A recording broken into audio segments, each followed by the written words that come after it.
Très chers fidèles Internet de Aerotech TV officiel, la chaîne de référence, bienvenue sur votre émission Actualité politique. Je suis là votre haine de servante Carmen Aladjo, la diva. Merci la confiance, merci la fidélité. Kanina Lobaraki, abonnez-vous sur Aerotech, beaucoup de précision, n'a pas de détails. Là, je dis bonsoir à mon propre Jean Pouika, bonsoir à toi. Non, là, monsieur Jancé m'a bien plateau. Bonjour, monsieur Jancé. Bonjour, Carmen Aladjo. Bonne santé. Santé Zamalam, par la grâce de Dieu. Par la grâce de Dieu, tu vivre en Angolo. Tu peux aller sur le Yaba Congo par rapport à mon pays, Kanaba, qu'on a habité. Tu as opinion, non, c'est vraiment Yaba Congo. Makambozo, le Kanaba Congo, ils ont inclure la province Moussoussou. Donc, les problèmes où ils ont le Kanaba Congo, n'a eu des informations, il y a des sources sûres au Makambozo, le Kanaba Congo, des manipulation de part et d'autre concernant ou bien acharnement aux alliés vis-à-vis à gouverneur à tout bois. Donc, depuis que le président Félix a président Fachi a le pouvoir, il y a des malgré la FCC, comme il peut ça selon l'instruction du président Fachi. Na pour makambo kende bien na cadre ndenge Fati azo diriger mboka. Alors makambo zo le kaba kerel nyoso zo le kanaba Congo ba source ya bien na uti ko joa omoni na ba Congo ezala mingi na tozana des districts pour ngaza muto ba Congo na muyombo et bien très bien to ana des districts na ba Congo to ana batu ya Bas-Fleuve to ana batu ya district ya la Lukala. Donc, Cataracte, district à Cataracte, na district à Bas-Fleuve. Donc, district à Cataracte, il y a constitué, il y a toute une partie à Kasangulu, Mbanzangungu, Kisantu, ti avoko manaki PC, Batouane soit constitué à district à Cataracte. Mais Bato, Babanja partie à Kimpese, Sombololo, Matadi Boma, Mwanda, Tiba Kotokuna, c'est considérable. Le roi Baza Batou, à district à Bas-Fleuve.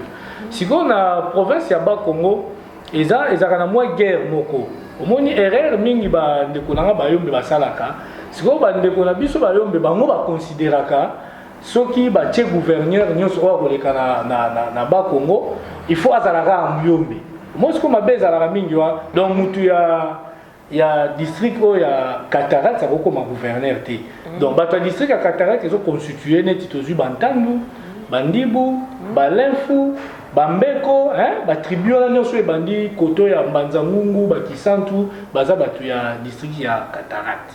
Sikoyo problème mingi eza na ba Congo, sikoyo ba yombe baza batu ya Bas-Fleuve. Sikoyo bango balingaka ke soki ba tie gouverneur ya na ba Congo faut za la muyombe. Selon ba yombe bango ba considéraka batu ya ba tandu banani bango bamona bango baza lokola ba benga bango bayaka bautaki bandundu bablo mo bon OK c'est ça faux biso nyonso toza ba Congo toza ka na ancêtre moko ozomona conception mingi ya ba ndeko na biso ba yo sikoyo eloko nini eko sala na problème wana d'ailleurs ce total bien à tout bwana wana azam to FCC mais na era posilaki comme indépendant attendaki pe chance mais a pasaki. Si le problème est mingi salami na ba Congo, ça problème d'intérêt. Vous avez à tout bois na wana ceux qui les OK na ba Congo au côté au sentir vraiment que le gouverneur à tout bois na azo travailler très bien. Alors l'intérêt o ya batu mingi bazaki na FCC na ba Congo ba komo na intérêt na bango komi menacé.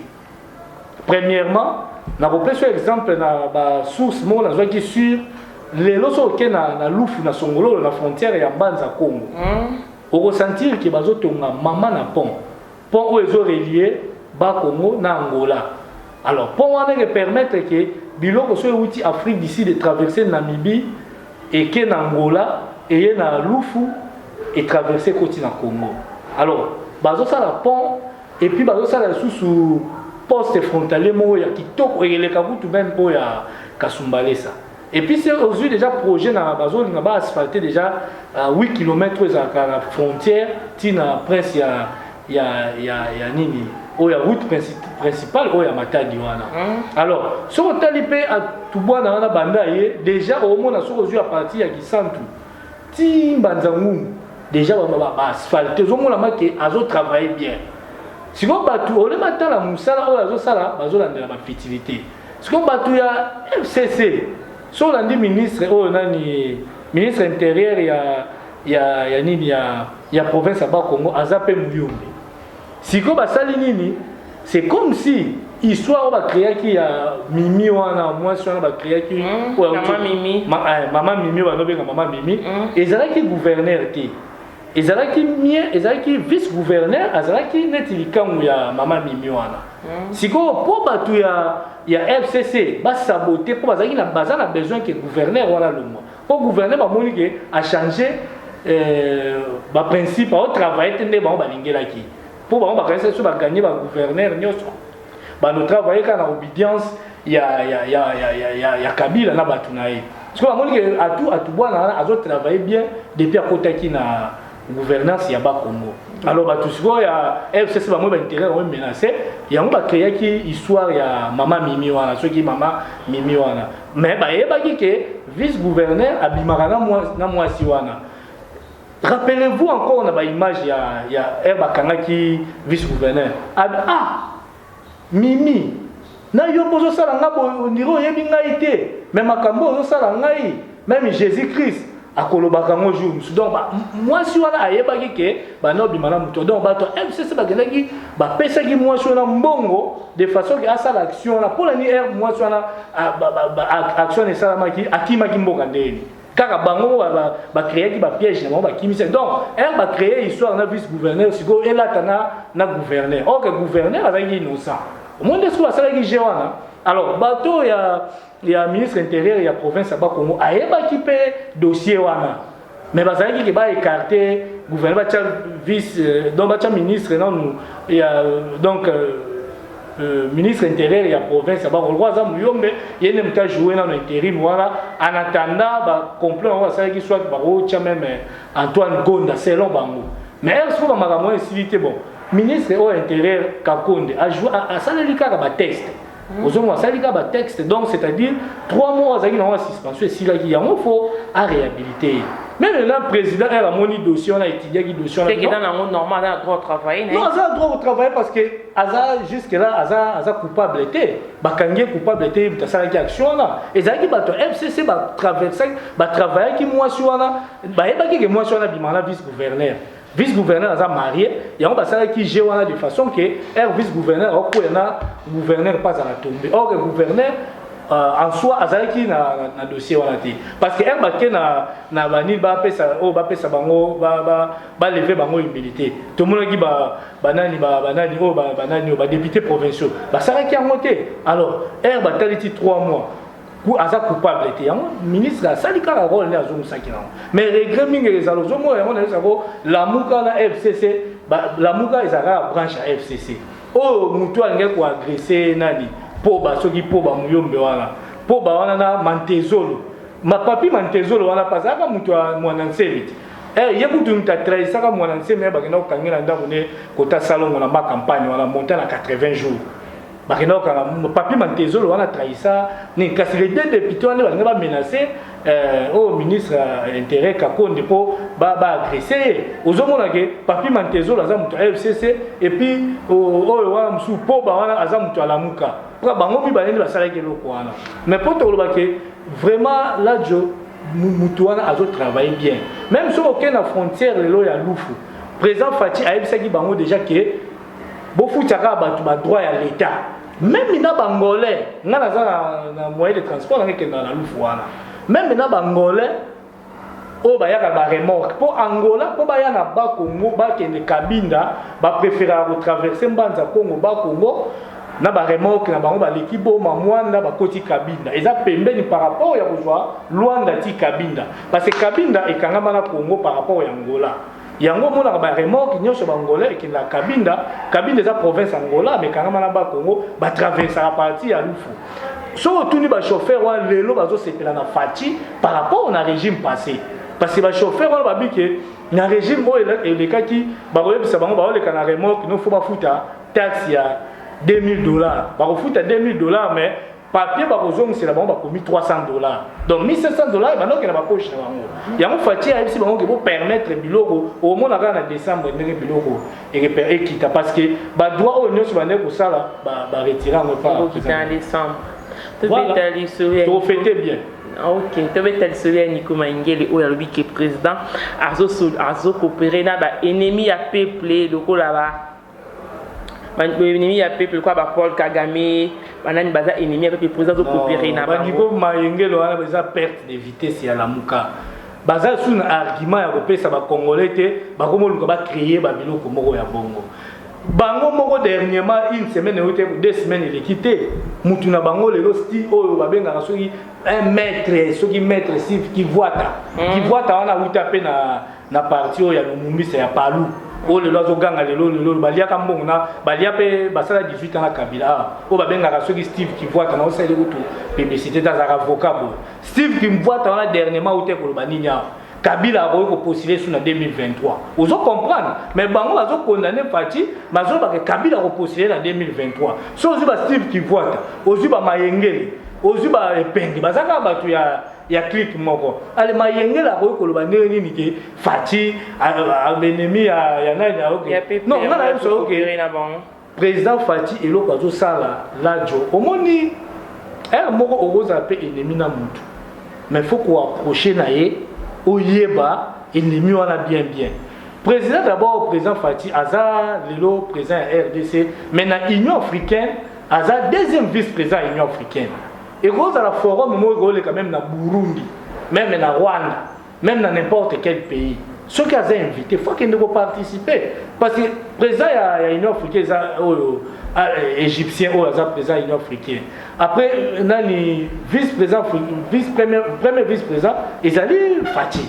Alors un forum a bongo esala malgré que gosa na Kigali mabewa pisoka kepuna yo kanzi Fati ndanga za mwana mukie azoyeba teke Rwanda ba troupe nyonso oyo eza na Congo oyo egresaka Congo ebite ke Rwanda pe aza na même mise sur ça mais wala eza makambu ya eza makambu ya balobelaki sur l'Afrique ce n'était pas balobelaki RDC na Rwanda akoki kokende koparticiper biso na Brazzaville awa Sassou Nguesso abengana bato ya RDC oyebi nde babomaka batu nde basalaka batu même na Angola est-ce que ceux qui réunion mo eza na forum mo koza na Brazzaville et empêcher président qui était oui ba ennemi à peuple nani bato président qui recopie ba Sassou ba nani ba Sassou za ennemi na biso te Sassou ba sala ba jeune bango na pouvoir en place ba meka ba yebaka déjà que élection ke na mboko yo et ko déranger bango yango ba monaka ke ba chasser batu kuna ba ya awa zela na ba chasser batu ba ya awa po ba bangaka ke bango bazala na idée que élection sala maté ils étaient sûrs na ba militaire na bango na ba minduki na ba ko tsaka pour ba mater population ba sasa biso ba éliminer batu. Alors il y a il faut pas créer que diversion ba qui mabraza ba ya ezaka complice il y a nani ya pouvoir en place na Sassou. Et puis Sassou déjà te regrette fort hein mutu vraiment o azaki vraiment proche à Mobutu mais tala ndenga ça même ba to ba votaka na Braza mingi ba ba rezaka ba zaibwa ba ngomba no voter Sassou mais tala lo ça na ba kwena ya songa wana azwa paroli ambi azwa bengana batu na nini na Brazzaville kuna. Donc pour dire ils ont relation. Ils ont quand président Fatim Toua à Kendaki Kigali bakoloba nini. Et bongo Mayengele wana président na bango ya nini ya Lamuka. O ezaki Moïse Katumbi. Président na bango Moïse Katumbi mutu na bango la Muka. Avant ba élection tout ça la élection. Akenda soki 4 fois soki 3 fois na Rwanda. Akutana na Kagame balobela ngote. Moïse akenda na nini Mo Ibrahim basalaka Mo Ibrahim ezali nini moko basalaki pona fête na bango soki ya nini basalaki na Kigali Moïse akenda kuna Moïse Katumbi akenda 3 fois na Kigali wana bakuta na Kagame et le bama na information mais ba bolobela kango te ba yebaka te que c'est wana kutu Rwanda zaki ennemi ya RDC lelo ne facha affaire non je te écola non j'ai jamais Kabundu na moni ba réagir peut pas ya prince Pengi alobi Kabundu ayeba maluba so bana munoko na ye na yebisio na yebisaka yo ke Ladjo FCC nini Lamuka eza branche ya FCC na ndeni Mais tant que dirigeant, les dirigeants qui la mouka, ou va dire Moïse Katumbi, ça là, ceux qui gouvernent. Gouverneur, il y a Katanga, Azaki na Kabila, aux yeux sous Jean-Pierre Bemba, à travailler na Kabila na 1+4. Bango nyonso bazaki batu ya travailler déjà na Kabila. Il y a on a ça branche. Pourquoi bazo attaquer Kabila et oh azaki ennemi na biso na FCC mais bazo attaquer ndeko na bango congolais. Ozoma ba congolais tous a parce que a touché l'autorité morale ya FCC. A touché l'autorité morale ali. Yo yokaki ba propos na bango ba bimisa gite. Oyokaki ba propos na bango ba bimisa gite 2023 bazonga na kimuyibi na bango basala kiawa. Bango ba 2023 ozonga. Pona nini la muka et réagissa gite. Vous comprenez? Bazo attaqué indirectement Fati. Vous comprenez? On va attaquer FCC. Oh FCC ça la pour na bango ils ont arrangé bango. Mais oh il y a côté il y a Kaya Fati. Faut pas attaquer Fati. C'est ça le mal pour les Congolais. Arrivé à Martin Fayulu le 15 décembre où il y a un dialogue. Au cours du Bani pour dialogue. Martin Fayulu retourné à Ouézali. Il y a pas qu'on a beaucoup là du dialogue qui ça la maladie sous na lobi en bongo ba dialogue o esalami na Congo o comprendre sikoyo buli ya lamuka tolobaka nini ya lamuka ba mebaka biso na loyenge ke tokende to oui j'ai confirmé maintenant que Martin Fayulu abaneko il était payé par les gens de FCC pour jouer rôle wana boba écarter Félix pour na idée wana. Comment se fait-il que toke même na to sali même na marche arrière na élection yo mona Fayulu déjà RTO ba keto ke sa machine Fayulu ba idato ke na machine Fayulu tina souka lobi to ke élection sa machine et puis programme les akini après ça ce programme na été en baraté to ça la transition il y a 2 ans la transition à 2 ans ngo ça yo ka to ke na dialogue na Kabila ngeko lo na place wa anya ko tikala Kabila ngeko tikala président de la République quel sous dialogue. Donc c'est ici que nous avons fallu travailler pour la faveur. À supposer que tout ça est une élection. Or que Congolais dans l'esprit d'un monté manaé, tout ça qui a besoin d'alternance. Pour et l'autre pour qui misa Kabila na pouvoir dans beaucoup de élections. En 2011 malgré Tricha qui vis-à-vis à Kondo Tshisekedi, to komi na 2016. Na 2016 à Monica que moi était à sali glissement pour Kabila ngene ko quitter pouvoir té. A comment il a na ajo Kabila comment il a peut-être il a 29 ans aura pouvoir aibara pouvoir té mais ayako comment est-ce qu'on a posa pouvoir na ajo ceux qui 49 ans mon que na otika pouvoir très tôt na okendete ya on a 2016 comment ngwa mais tellement que pression ezali ya makasi ya communauté internationale pression ya IDPS pression ya Kondo Tshisekedi ya omoni Kabila asedaki akoluka ba dialogue ya Edem Kojo et Simbate nandenga ayaki osala glissement na 2017 ezalaki dernier mandat na ye obi ke la jonga na vanda jour d'élection États-Unis zo salama Hillary Clinton na Donald Trump obi bana vanda la mbetu na binzambe biso déjà ba boma biso na Congo soki moi so Hillary Clinton aleki sous démocrate donc Kabila otikana na mboko mais soki olingaka biso ba congolais tikela biso ata Trump wana le kanae et soki Trump le loza na mboko Kabila longo c'est Trump so ba démocrate américain bazalaka mais Kabila inga ovanda sous lelo yango moni que Trump te maka chaud abi ba merde de la mi au sein en Afrique wana je ne peux plus tolérer ça au Congo il faut alternance c'est ça là soki to ça y alternance te to kenela dialogue Kabila inga ko tikala ngo conserver poste na yango moni que IDPS to baki opération contre Mir avec ou sa machine toquer d'élection. Il y a une élection que Kabila a résisté tina souka ya la Angola ba messieurs sur le pouvoir te Sadek to roya to bengano par force. Vous monnaie ku Kabila bossa na ba montre na atala eloko wana pression na Kabila eko ayako pona Shadari na momani na souka vers la fin. Mais ce qui to genda na ida dialogue wana pensez-vous que Kabila inga ko boya dialogue il y a d'ailleurs inga ko favoriser allez Fayulu azo la biso sous dialogue. Donc ce qui to sala ki dialogue oh, il y a ceux qui présent soit présent dans il y a 2 ans. Après, il y a aussi ça, présent 2 ans, Katumbi pas eu sous 2 ans, Bemba pas eu 2 ans. Donc, bis on a Congo, il y a tout ça, dialogue et des dialogues. Au moment que l'élection, tout ça, présent Fati a aussi un mandat. C'est un Congolais vraiment honnête. Ce qui a un mandat, il y a un tic à recéder. Ce qui IDPS a continué le travail, tout ça là. tobimisaka toujours mutu na présidence mais ezate ke akovanda 50 ans 100 ans atikala libela mais tokolika ke processus ya élection ezala toujours na Congo ozo comprendre dialogue akoya na dialogue ya nini ake na poto ya élection silaki aluki afingi alobi akoya koloba ake kune simbite azongi na mboka oba pesa ye poste soki ya commission institutionnelle soki ya nini après azongi sous dialogue akende ko dialoguer aba dialoguer bango na lamuka et si biso toza na tina dialogue OK mais c'est juste bon dialogue memela biso le côté na Congo dialogue ba sala ba dialogue ba 1+4 et ba congolais to continuer ko souffrir vous mettez aux na fati na biso yo soki ba élection ke kende 5 ans to koyeba ndé tout ça. OK mais c'est gentil ba to ba retenir nini ya malamu pour mot de la fin. Bon, mot de la fin dans la vie ba congolais tous toujours unis, tous toujours dans soutien à soutenir toujours président de la République, tout landa batu ya la muka teza ba distraction mo inutile parce que bango na plan na bango zaki ba élection zaki. Lelo quand même tout congolais to comme vivre est-ce qu'on est dans espoir. Tu dis que toujours moi na mboka zawana garantie na biso ya mwana. Pour liboso même au bout tu tourner ko douter na e. Tonol baza soudanais, centrafricain, togolais. Pour na ndenge mo bout to nyokola biso. C'est comme s'il n'était pas vraiment notre frère. Aux hommes, toujours musée et ça dit moi bien parce que ça dit nos frères na biso. Mais oh, je suis auto dirigé sur 18 ans. Tout le monde n'est a même biso esclavagisme na mboko. Alors on ne tolérera plus jamais que mutumo ya ko sakana biso na mboko. Biso to souffrir là jo. Na ko biso ba vie mususu peut-être ko ndimate, hein? Biso to souffrir. Lelo ba tout mususu ya ka bo dialogue, o to sala ba conciliable, to yo kana su dialogue ezati. Donc, tout le monde que président Félix a d'abord un bon cœur.